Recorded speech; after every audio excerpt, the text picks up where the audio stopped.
Have you ever felt like you're treading on eggshells with an unavailable partner?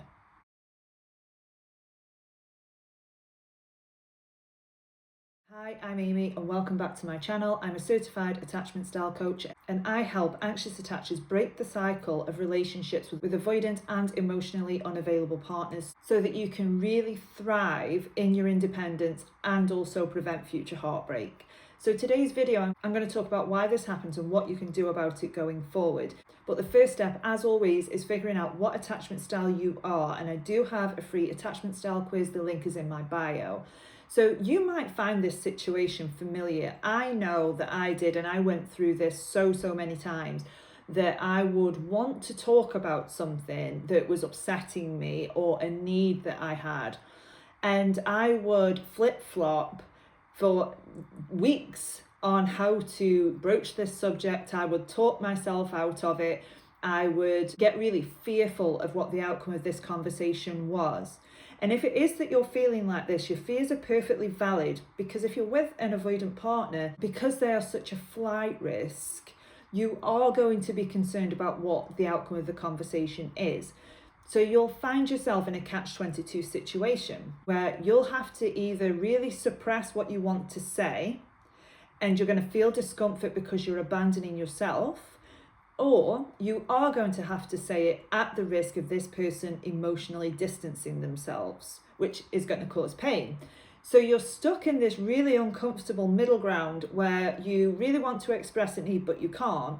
Or you're going to have the emotional distance, which is painful to you and really brings up your abandonment fears. And I can remember one particular situation where this happened, where I thought, no, I need to talk about this because it's really upsetting me. I'm finding myself obsessing over it, so I'm going to have to say it. And I did.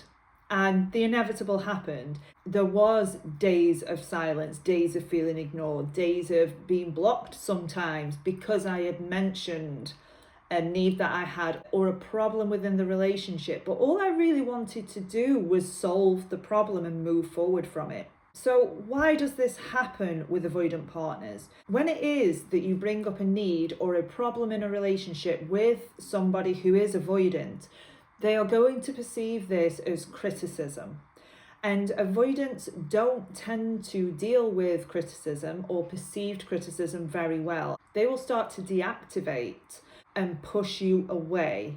And this isn't something that you have to blame yourself for. This behavior came way before you were in the picture. Now, I just want to say that this video isn't about placating your partner. This isn't about your partner's comfort or your ex-partner's comfort. This isn't about that. This is about your comfort and how to actually deal with this situation so that you're not abandoning yourself for this person.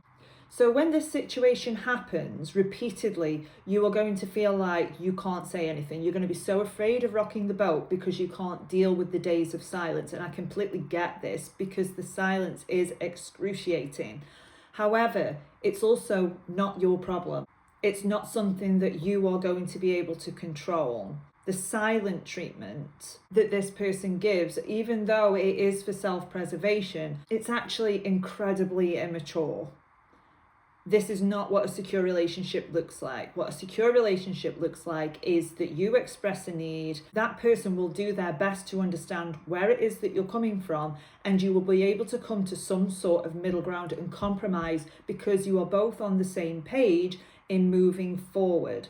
So when you are with in any insecure attachment style, this dynamic isn't there because they are living the relationship through their childhood wounds. So with an avoidant, they really lack the skill of problem solving in relationships. And if this is you, you absolutely are not alone. I've helped anxious attachers the world over solve this very problem. So if you want to work with me personally, my email is in the bio, and I do a half-an-hour complimentary call to discuss your personal situation.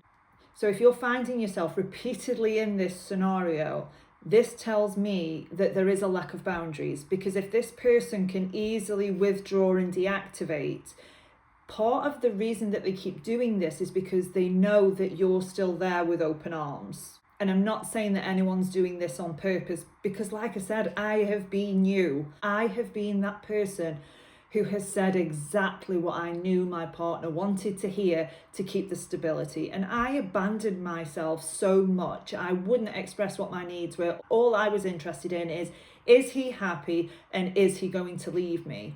And what can I do to make it so that he doesn't leave me? But this is completely solvable. And you don't have to go through a relationship where you are frightened to say something. So I want you to imagine a time that this has happened to you. I want you to imagine that in your mind right now and go through what exactly you did. Did you apologize, for example, when you got nothing to apologize for? Did you drop the subject? Or did you just not discuss it at all? And I want you to really go into how you felt in that situation. Because I know when it was me and I was doing this exercise, I felt really unworthy. I felt really rejected by him and also by myself. I felt like I was rejecting my needs. And this is really, really painful internally. And eventually you're just going to lose trust with yourself. But the good news about trust is that it can be rebuilt when you do the work. So now you've imagined that situation and scenario. What are you going to do instead next time? When are you going to discuss it? Are you going to discuss it when tempers are high, or are you going to discuss it when everything's calm? How are you going to say it? Are you going to use I statements, or are you going to say you don't listen to me? Are you going to be hands on hips, or are you going to be calm, confident, and specific about what it is that you're saying? And if it is that you're resistant to this right now, that is absolutely okay. Because anxious attachers, we learn through life experience and relationship experience that we shouldn't have boundaries because we'll be abandoned, that our boundaries are a burden, that we can't be too needy because then that person might leave us. And again, this is something that I help lots and lots of clients with.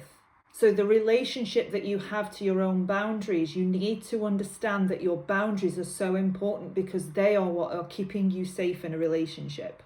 And when you can do this consistently, you will start to get used to setting boundaries. And also you're going to start seeing evidence that people will actually respect your boundaries. Try it with small things first. Try it with friends, for example, maybe family members who you trust. And really get used to actually verbalizing and expressing your boundaries in a way that you're comfortable with. And it doesn't have to be this big, massive conversation. It could be hey, when this happens, I feel really rejected. Can we do this instead? It doesn't need to be this giant conversation about your boundaries. It doesn't need to be that way. It can be something that is really casual. However, if it is more serious things, and if it is that this person is repeatedly breaking this boundary, then yes, you will need to reevaluate this situation and the relationship. Because if you imagine yourself 5 years down the line and this person still is doing this, how are you going to feel? Are you going to feel happy and fulfilled in this relationship? Are you going to feel happy and fulfilled with somebody who doesn't listen to you? So I hope you found that video helpful. And just so you guys know, I do have a 6-week self-study course in the works right now. So make sure you subscribe to this channel so that you can keep updated on that. But I will see you in the next video.